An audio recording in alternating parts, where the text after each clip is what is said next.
In today's lesson, we're going to be talking about intentional communities. Most of you don't know or have never heard of the word, but after today's lesson, you're going to learn about the importance of not just growing food, but growing food as a community. Hi, I'm Charles Malky, biologist and plant expert with Ivory Organics, where we grow cool plants and author of Saving the World with the Home Garden. And we have the honor and privilege of being here today with Judy Frankel of judyshomegrown.com. And she also has a YouTube channel. I'll put the link to both of those down below. For those of you that have been following us for the many years, the two of us have brought a lot of educational content to you, which includes 5G towers' effects on the bees, birds, trees, and people. We talked about how gardening can improve your physical and mental health. We answered questions about planting to the lunar cycle, in addition to favorite fruits and vegetables to be growing, GMO, and so much more. At the end of this lesson, we're going to share some highlights here on the Judy's homegrown estate. In addition to, in about 7 to 10 days after this publication, we're going to be sharing some of the highlights of our last 5 videos, just wanting to make sure that you see and learn and integrate some of these growing principles into your growing season this year. And now a little bit more about Judy. Judy is a master gardener who's also known as the Fruit Tree Lady. She helps homeowners in Southern California set up vegetable gardens, choose the best fruit trees that ripen throughout the year, and prunes, trains, fertilizes roses, fruit trees, and vineyards for maximum food production. She frequently speaks out about the future of the food, fruit tree pruning, secrets of soil, terrific tomatoes, and how to grow a vegetable garden. Her mission is to heal the world through small gardening acts of kindness, care, and beauty. When not gardening, Judy is an activist educating others on the effects of 5G on people and the environment, writing and speaking out against GMOs, glyphosates, such as Roundup, and Terminator seeds. She connects the dots between the use of agricultural herbicides and the rising incidence of neurological and gastrointestinal disorders in the United States. To get connected with Judy Frankel of Judy's Homegrown, simply go to judyshomegrown.com. And again, I'm putting that link in the video description below. And thank you so very much for being with us today. Thank you, Charles. It's a pleasure. Well, let's get started on intentional communities and why they are so important, and all of us should seriously consider bringing them to our neighborhoods. Absolutely. So the reason I got interested in intentional communities is actually a friend of mine had a farm for a while, and she wanted to do intentional type living. And to me, it means living in and amongst people who have similar values and goals. And a piece of that is growing the food together, or having communal meals together. And there's almost always a garden around which they're focused, and it ties it all together. So we're really focused on the food portion of the intentional communities. And there's so many different kinds of intentional communities. We'll get into that a little bit later. So, Charles, what was your first thinking when I said let's do intentional communities? So, I mean, my first thought, and probably most of you watching this, and in my research on intentional communities, I see that there's like very little traction on this concept, and I didn't even know what it was, and how an intentional community really can relate to those that are home gardeners, and integrate these principles and sharing it with their block and ultimately with the communities that they live in, and how it can truly empower and improve your overall well-being for the rest of your life. And that's truly the inspiring thing, and I'm hoping that this will inspire you too. And the person that helped bring this into my world, and a lot of the education that you'll find here on our platform comes from others, and you've really been influential to me, and I feel like, you know, this is something that the world should know more about, and I'm excited to share that with you guys. So from my research, I basically came up with a definition for intentional community, and then I found one on Wikipedia. I'm not sure if I'm going to share that as well, but the definition I came up with is the community part requires 2 or more people within your area, and the intentional part is a common voluntary goal. And the definition I came up with is 2 or more people in your area that want to grow food, whether it be vegetables or fruit, dairy, being eggs and milk, and or meat, for one another for the common goals of one or all of the following reasons. And those include food security, growing health, strengthening community relationships, which also improves the safety of your community. And at the end of the day, it's fun. And the reason I hesitated with the dairy, eggs, milk, and especially meat is I know my dear friend Judy doesn't eat meat. So if we have an intentional community where I'm dedicating my resources towards meat, that's not necessarily benefiting Judy's collaboration with my growing efforts. And so it's important that you find people within your network that you're able to, I guess, grow and help one another with your food security goals. Right. And for that reason, we have many different models that we're going to cover of intentional communities, all the way to a neighborhood food network that is not a traditional intentional community, but will allow you to see how we're all trying to work toward food security. So one of the things that made me really interested in this lately is that we're starting to see prices at the food market go up and up. And also I saw this attack-on-food-symposium video, which we're going to have a link about. It's very long, but I watched the whole thing, and I'm going to give you just the basic highlights. But here's kind of it in a nutshell. When people ask me where to move to escape climate change, or let's just say global change, it doesn't have to be climate, I tell them there's no escape, and that the thing to look for is a strong community. So if you want to be resilient in tough times for the next pandemic that they're calling for, you have to be connected with your neighbors and have some kind of production going on, or networking or cooperative situation, so that you can help each other even when things go really, really south. So some of the things that were covered in this Attack on Food Symposium was there's way more mysterious fires at food plants, plants that produce eggs, potatoes, walnuts, and meat processing. So if they had maybe 3 or 4 fires a year typically, now they just recently had 80 over the last year. I mean, it's gone off the charts, and you wouldn't have to look very hard to find it. We're going to have a link in the bottom about where to find all these events. It's on zmaps.com, but the link is specific to food fires and things like that below. Also, something I didn't know about, Dr. Mercola said that alpha linoleic acid is an engineered oil. It's in a lot of our foods, but it's so toxic that it can't even be put into landfills, but yet you get to eat it. So they're putting it in your food. There is no protection against this by the FDA. They abandoned the precautionary principle. They never test it anymore. And there is a lot of fake foods being called substantially equivalent by the FDA. Thereby, they no longer do safety tests on synthetic and bioengineered foods. They also, as a means of attacking the food system, the World Economic Forum has shut down 3,000 farms in the Netherlands because they say we have to reduce farming because the nitrogen fertilizers causes global warming. Well, it's a lie. And the reason is that food and food growing actually sequesters carbon in the soil. And so it's a solution, not a problem.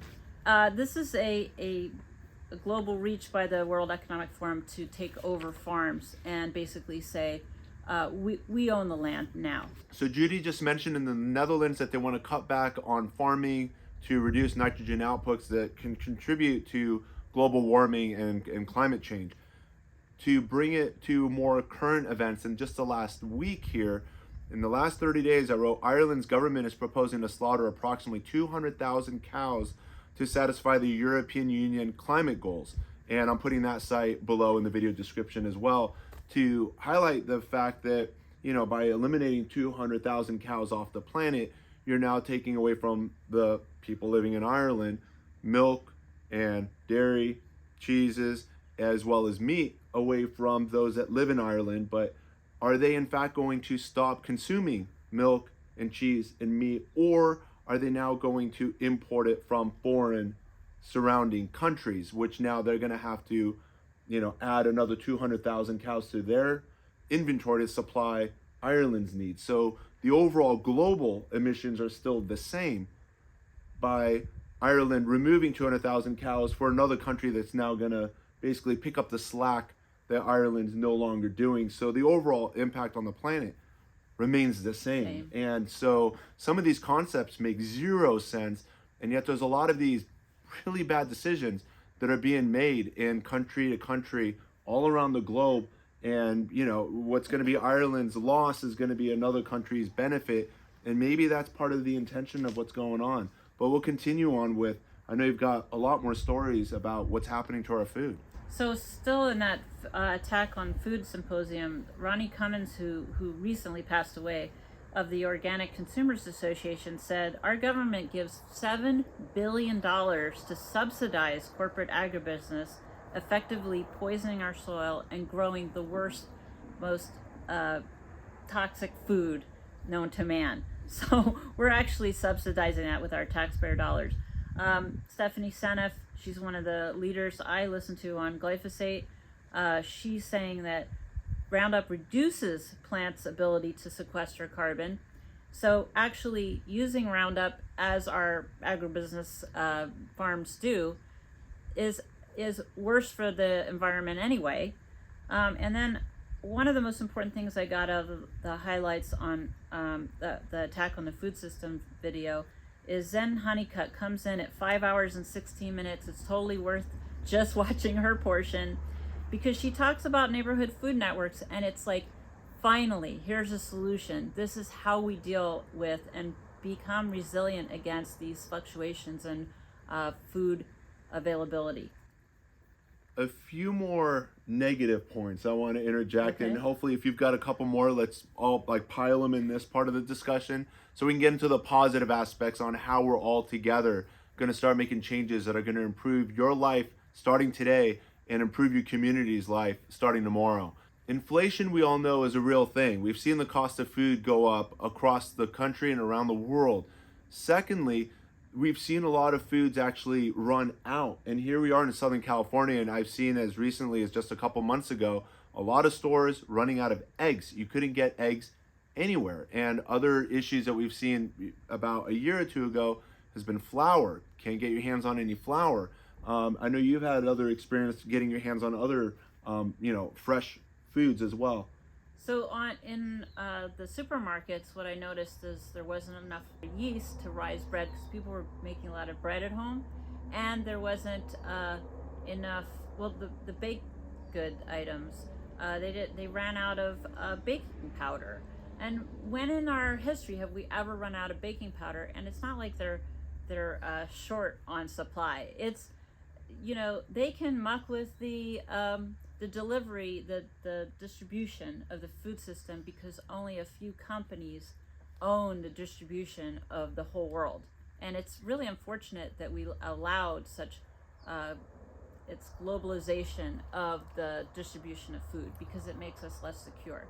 So again, when it comes to food security, and this is kind of like with the intentional community, the goal is food security.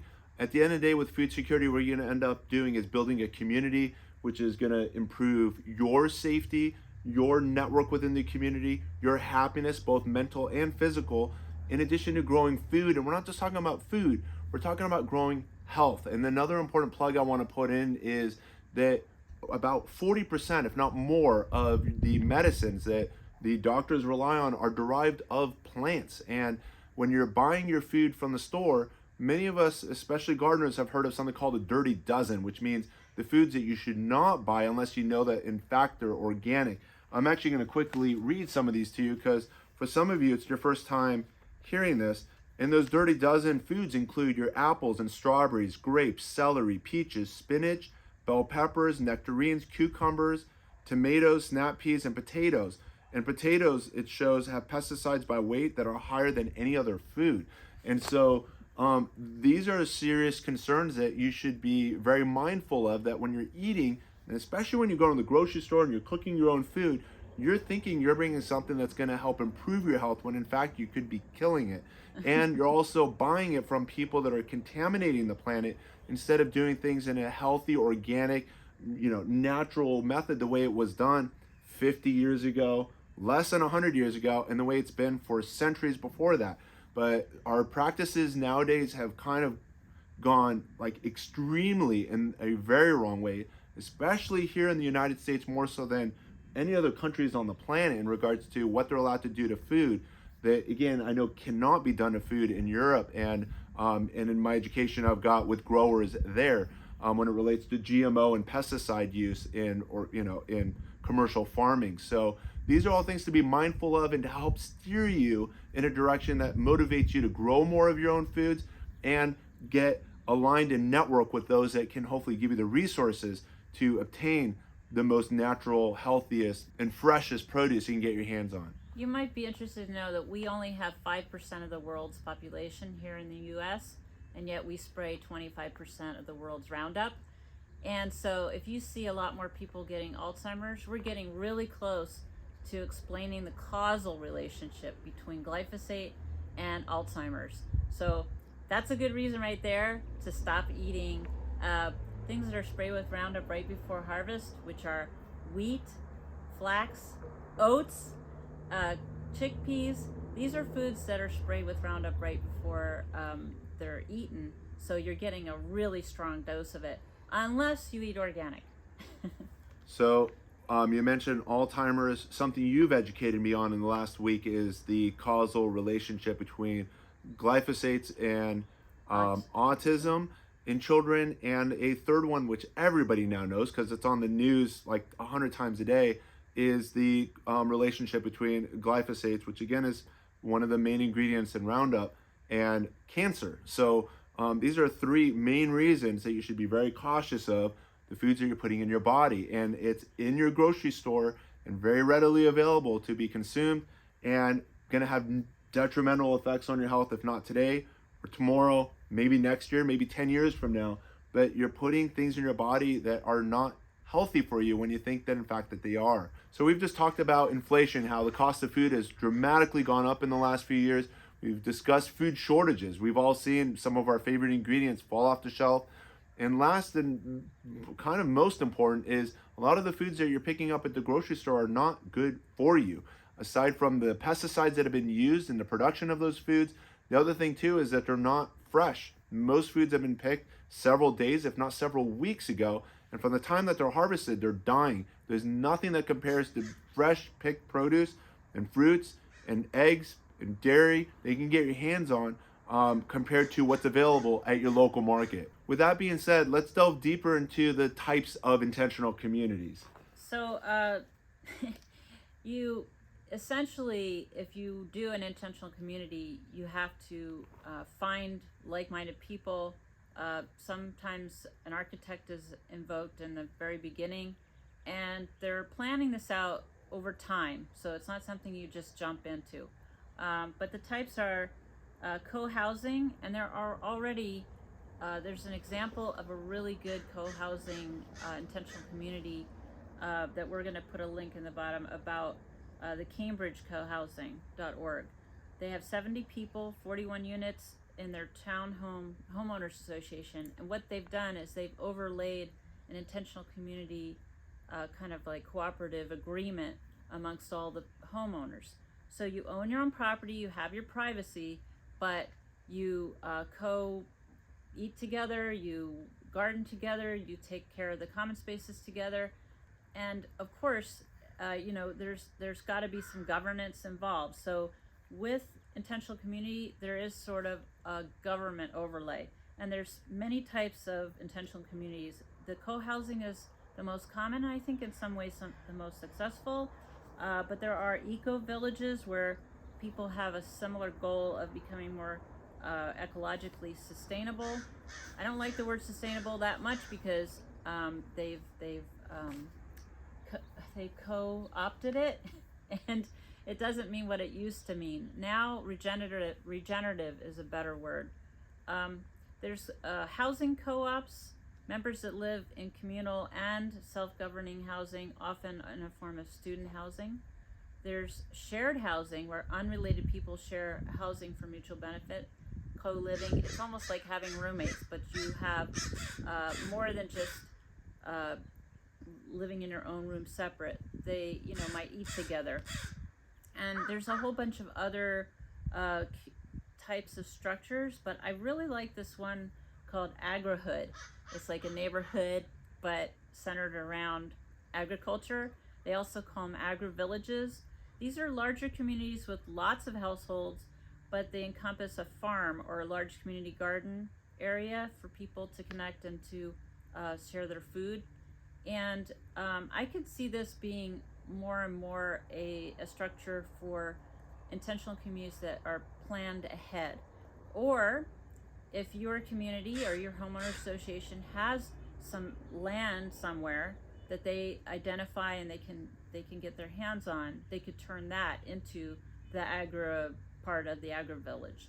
But what I really liked about what came out of that attack-on-food-symposium was the neighborhood food network, where you don't have to join an intentional community in order to have sharing and food resiliency among neighbors. But I was thinking, in my neighborhood, I might be the only semi-vegan in my neighborhood. I still eat eggs from chickens that are eating organic feed. But up and down my block, I'm probably the only one who's eating like this. So we're not going to eat together. But what we could do, and since I'm growing most of the food, is maybe we could share in some of the tasks that it takes to run this kind of an operation. And then I'd be happy to share my food because I'm producing that much more. And things like spreading wood chips or mulch, or trying to renovate a raised bed, because every now and then you have to turn the soil over. Those are things that I could definitely use some help with. And I'm only one person, and I'm 62, so I'm getting to the age where I'm not going to be turning over beds that easily. So what I was thinking in my neighborhood is to go to the neighborhoodfoodnetwork.com. They have really the woman who started this is Zen Honeycutt, and my hat's off to her because she did a lot of work to get it started so that it's so easy for you. You can print out flyers that you write up and hand to your neighborhood and just your block, and try to get a few people to come over for a potluck. And then you discuss what you envision as a way to have food resilience in your neighborhood. And obviously the gardener is going to be the person who really should spur it on, because here I'm doing something. I wonder what Judy's growing right now. I'm sure they're thinking, wonder if she has extra something. I do sell some of my produce, but what I really like to have is a neighborhood where we're sharing more than just that. We're sharing community in the way of having conversations, really starting to become more friends and caring about each other, because God forbid there is another pandemic. We have to be prepared for almost like relying on each other more, like in the old days when people had farms and the farmer down the way was growing chickens, whereas the farmer across the street had cows, and we all had a way of sharing our stuff, but it wasn't like, super expensive. It was just, that's what you do in a neighborly way. I really like this one woman, woman's description of her co-housing situation. She said, "It's neighbors where we are committed to creating a neighborly and cooperative community in which we care about each other." And I think more and more people feel isolated because they think no one cares about them. My God, this is really the antidote to that. I would have to say that loneliness being one of the biggest problems that came out of COVID, we should never have to go through that again. So that leads to a lot of things. So with the neighbors, you mentioned the pandemic. It's not just the pandemic. We live here in California. All of California is susceptible to earthquakes and that risk of damage as well. I know our community is working on a disaster program as well in the events that the freeways are closed, access to grocery stores, gas, fuel, so forth, and even lines of communication with, emergency response. Having a community, and that's again by having a food growing community, is one aspect of feeling secure. We mentioned food security, but it's really an insurance policy. As you insure your car and your house, you're insuring your life, you're insuring your family's life, you're insuring your block's life, your as many people as you can incorporate into it, the better. But again, hopefully everybody has their hand in the participation. And in regards to loneliness and depression and so forth, everybody is now part of a team, where regardless of your skill, I know disability, age, it's a way for everybody to come in and bring their expertise to the table and help generate health at the end of the day, longevity, and just overall, quality of life is going to be better for all. So it's really a no-brainer. And I know on your end, you do invite people to your homestead property, where you invite the California rare fruit growers and you do education there. You also have your master gardening lessons as well that you make available. And on my end, I teach gardening and beautification within my community. And I'm hoping over the next few months, and hopefully within the next year or two, we can share efforts of how we've brought intentional community into our world as well, and how hopefully we can improve more lives through this gardening concept. We've all heard about Neighborhood Watch, right? Mm-hmm. And I'm the Neighborhood Watch captain for my street. This is just an extension of that. So instead of just worrying about crime coming in, we're also thinking about what do we have available as our resources and how can we help each other. So maybe I'm really good at gardening, I'm growing the food, but somebody else down the street is really good at plumbing or fixing electrical, or just tweaking something, or they're strong enough to wheelbarrow a couple bags of compost or something like that. So that's where we really can learn how to help each other, because I don't know what my neighbors can do, but maybe they'd like to tell me. So that's what this is about. Also, I want you to know we're going to have a lot of links about intentional community, so that floats your boat. You can learn more about it. There is a website that's designed specifically for intentional communities, that is the www.ic.org, and they're the foundation for intentional communities. There's a whole bunch of videos you can watch through them, and then there's a whole bunch of intentional communities that are of note that I wrote down. For example, there's a Dancing Rabbit Ecovillage in Northeast Missouri. There's Los Angeles Ecovillage at laecovillage.org. You can check that out. There's the Beverly, Vermont Community Land Trust that is feeding into that LA Ecovillage. And then there's a video about the biggest intentional communities in the world. Some of these are just beautiful. This is an amazing video to watch. I'm going to have a link for that. And then each one of those intentional communities, of course, has their own video. I was really impressed by this one called Tamara in Portugal, because their real focus is on peace. And how often do we hear that word anymore? And some of the things that they say about peace, well, they're very attractive, let me just say. And plus, the place is gorgeous. This place in Portugal, that is one of the largest intentional communities in the world. So we have this is kind of like a jumping off place, Charles. Wouldn't you agree that maybe we want to hear from you? What are your interests? And we could probably do another deeper dive on specific aspects of this. Where would you like to see us go with the next video? Now, thanks for asking that question. And this is truly like we've planted the seed. We both have never participated. I don't think for you, I know for me, have not participated in intentional community. This is a new word for me, but it's no longer new. And I hope to share with you some good news as I get more involved. And if you are aware of an intentional community within your neighborhood, we're based here in Los Angeles County. but I'm in Orange County all the time as well. I make trips down to San Diego's a few times a year. If you know of areas within Southern California that we should visit, get more inspiration to bring that education to the rest of the world, we'd be happy to meet with them as well.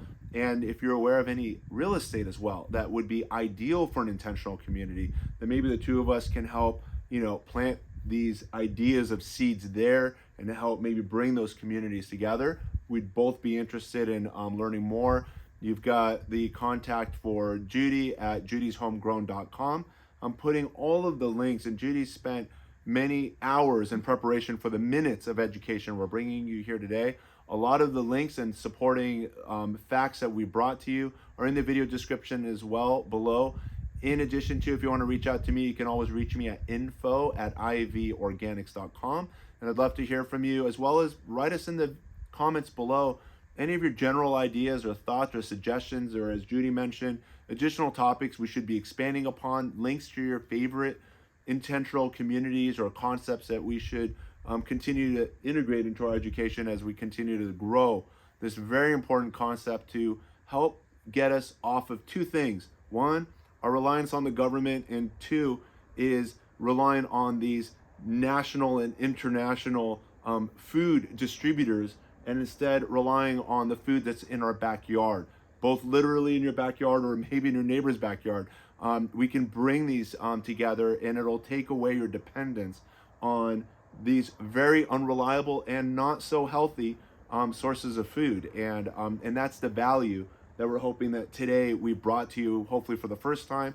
And for those of you that are more educated, we'd love to hear from you as well, so we can step up our game the next time we bring this education to our platforms. Thank you so much, Charles. Thank you, Judy.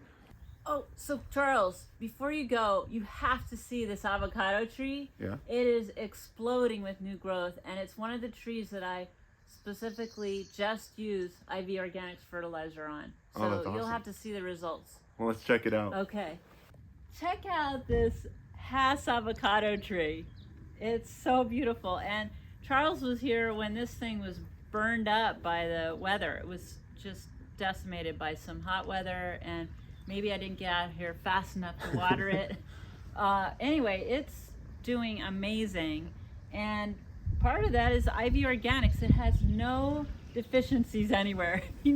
Look at this tree. It's just loving it here. Yeah, this is a super happy avocado tree. I'm so happy that we've been a part of your growing success. And I'm going to share with you just a few clips from the past where you'll see where we whitewashed it organically using the IV Organics 3-in-1 plant guard to basically protect your tree from the damaging summer sunburn rays. Just like our skin, if we're laying out at the beach for 14 hours, we're going to cook, and that's what was happening to this tree before protecting the tree trunk and lower branches. And then we've been fertilizing it with the IV Organics all-purpose fertilizer that gives your plants all 6 plant macronutrients. And I'll just check out all of this fruit. Yeah, but also look at the tree. It still has some of the IV Organics on it. And that's from about 2.5 years ago. Yeah, it's amazing. And that is, look at how healthy the growth is coming right off of that part that we painted. How many fruit would you say are in here? Oh, geez, probably 150 maybe? Wow. So 150 times what? Is it $1 or like $3 a piece? Oh, right. Nowadays.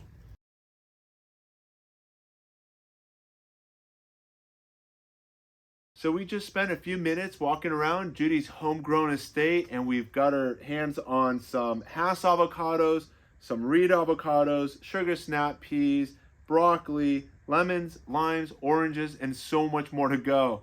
Thank you so very much for having us. We hope this inspires you to grow your own food and get involved within your community as well in growing some food as well.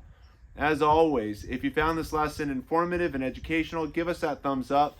Share us with your gardening friends and family. I'm also going to be putting the link to judyshomegrown.com in the video description below, so you're connected with our dear friend of many years, and hopefully you'll continuously be educated and inspired to continuously be your best self and to make this your best growing season year after year. As always, keep growing with IV Organics, and wishing you all happy gardening.